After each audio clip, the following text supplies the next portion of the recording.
జిల్లా కలెక్టర్ ప్రతిమ సింగ్ వాహనాన్ని విద్యార్థుల తల్లిదండ్రులు అడ్డుకున్నారు. బెస్ట్ అవైలబుల్ స్కీమ్ కింద ప్రైవేట్ స్కూళ్లలో తమ విద్యార్థులను చేర్చుకోవడం లేదని ఆరోపించారు.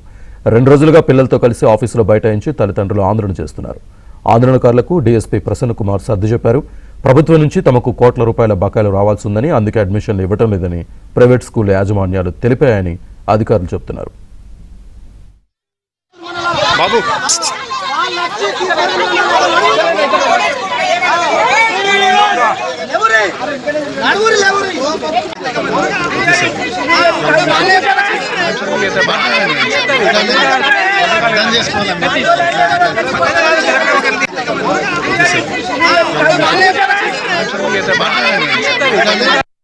స్కూల్ పిల్లల బాధితులమండి.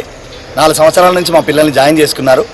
4 సంవత్సరాల నుంచి ప్రతి సంవత్సరం మొదటి నెలలో మా పిల్లల్ని ఆపడం జరుగుతుంది. కేవలం ఎస్సీ పిల్లలనే వివక్షతోటి ఇది పిల్లల్ని ఆపుతా ఉన్నారు. ఇది ప్రభుత్వానికి కావచ్చు, లేదంటే ఇంకా ఎవరికైనా ఇది కరెక్ట్ కాదు సార్. పిల్లల మీద ఈ వివక్ష అనేది మంచిది కాదు.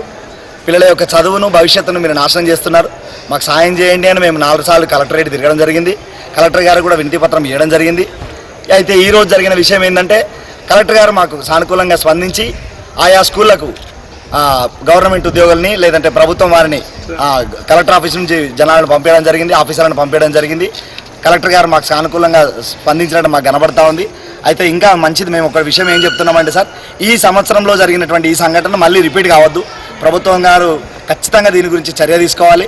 హాస్టల్తో పాటు ఉన్నటువంటి ఈ ఫెసిలిటీ, ఈ హక్కు చట్టం ఏదైతే ఉందో దాన్ని కంప్లీట్గా మీరు నెరవేర్చేటట్టు చూడాలి సార్. పిల్లల భవిష్యత్తుకు మీరు మాకు సాయం చేయాలని కోరుకుంటున్నాం.